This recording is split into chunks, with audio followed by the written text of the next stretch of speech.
ইরানের উপর ভয়াবহ হামলা করার পরও কিন্তু ইরান বিশ্বকাপ খেলতে গিয়েছে। বাংলাদেশ কেন আপনার বিশ্বকাপ খেলতে যায়নি? বাংলাদেশের কি ইন্ডিয়ার সাথে যুদ্ধ লেগে গিয়েছিল? বাংলাদেশ আপনার ওয়ার্ল্ড কাপটা খেলতে যায়নি। দেখেন, একটা বিশ্বকাপ কিন্তু একটা দেশের আবেগ। আপনার ইরান তারা এটা অর্জন করে নিয়েছে। সেই অর্জনটাকে তারা কিভাবে ফেলে দিবে? তারা কিন্তু ঠিকই আমেরিকায় বিশ্বকাপ খেলতে গিয়েছে। তাদের প্লেয়ার, কোচিং স্টাফ অনেকেই আসতে পারেনি। কিন্তু তারা ঠিকই আমেরিকাতে গিয়ে তারা ম্যাচ খেলবে। কিন্তু আমরা যদি আমিনুল ইসলাম বুলবুলের কথা বলি, বুলবুল ভাই, আসিফ আকবর, আহ, এরা যা করেছে, আসিফ মাহমুদ, সজীব ভুঁইয়া, তারা নিজেদের রাজনৈতিক স্বার্থ হাসিল করার জন্য তারা বাংলাদেশ ক্রিকেট বোর্ডটাকে তারা নিজের কন্ট্রোলে নিয়েছে।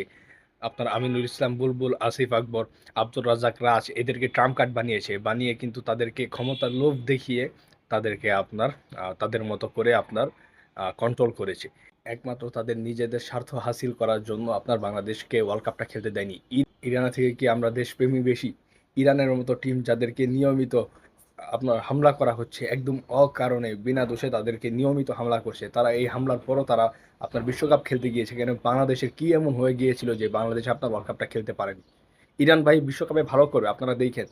বাংলাদেশও সেই জেদে কিন্তু ভালো কিছু করতে পারতো, কিন্তু তারা আমাদেরকে এই সুযোগটা দেয় নাই। এই ক্রিকেট বোর্ড বাংলাদেশ ক্রিকেটকে ধ্বংস করতে চেয়েছিল, তাদের নিজেদের রাজনৈতিক স্বার্থের জন্য আমাদের বাদ করা হয়েছে।